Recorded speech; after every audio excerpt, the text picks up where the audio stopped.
This piece of music is called Regina Coeli and was written by Joseph I, Holy Roman Emperor, and it's alright. It naturally suffered in comparison with the music of the great Baroque composers, although it's by no means a work of genius. It does speak to a refined taste and expensive musical education.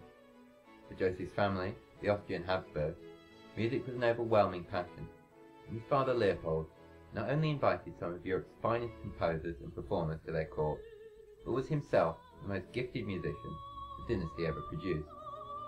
Their love of music was only matched by their pious devotion to the subject of this hymn, Mary, patron saint of the family, of their extensive territories, which included the kingdoms of Austria, Hungary, and Bohemia, along with a patchwork of smaller holdings spread across Central Europe.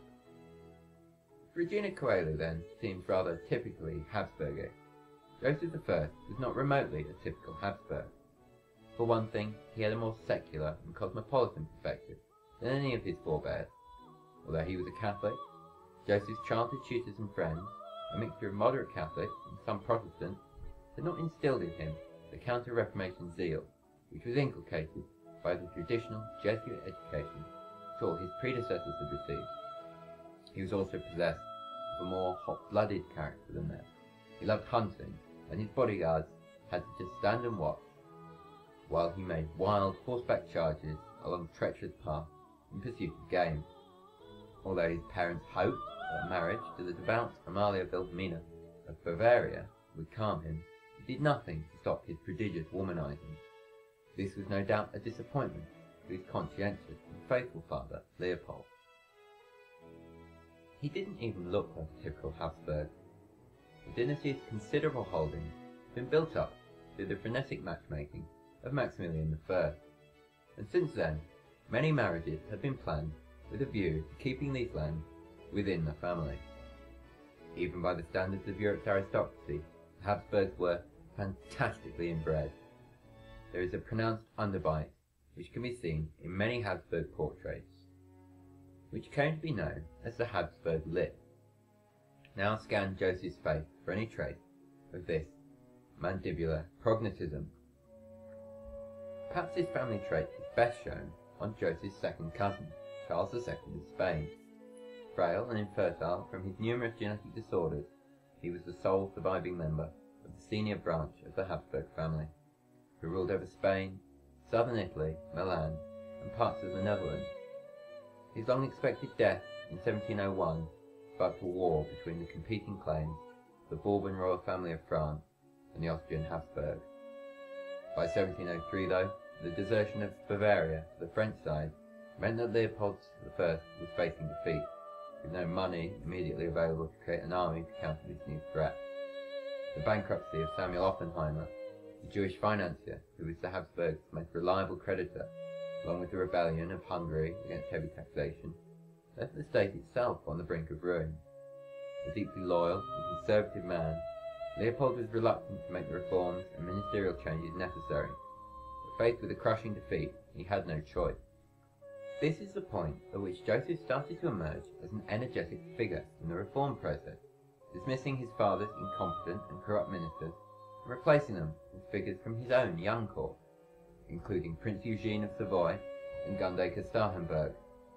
Starhemberg was a key figure in overhauling Habsburg's finances over the course of the next 40 years, but in the short term it was the dismissal of the old ministers which finally encouraged new creditors to come forward and lend money for the war effort. In 1704, Prince Eugene, aided by the British, defeated the Franco-Bavarian army at Blenheim, turning the war back in the favour of Austria. The fortunes of war would continue to ebb and flow, but by the time Joseph ascended to the throne in 1705, the worst of the financial and military crisis had been resolved. As emperor, Joseph made policy with a circle of trusted advisors. He relied on his subordinates to follow through with his plans where he lacked the focus himself. During policy meetings, he would find himself distracted, doodling military or hunting scenes, or, more alarmingly for his ministers, men being hanged and heads stuck on pikes. But, nevertheless, he helped set out a strategy both for the war and for financial reform. In his personal life, his diversions had a greater cost. Sometime after the birth of his third child, he gave his wife an unspecified venereal disease, probably gonorrhea, which rendered her sterile. This must have been a terrible disaster for Joseph and Amalia Wilhelmina on a private level, but also from the dynasty's perspective. They had no surviving male children. Perhaps as compensation for the miscarriage of his dynastic legacy, he strove to create an artistic one. Despite straitened times, he tripled, or should that be trebled, his staff of musicians to 300, and built an academy of fine art, an opera house, and 2 new theatres. However, lack of funds forced a halt to construction of the new palace at Schönbrunn, conceived by his architect Fischer von Erlach, to be even grander than Louis XIV's Versailles. If he was denied a victory in his personal battle with Louis, in the war with France he was more successful.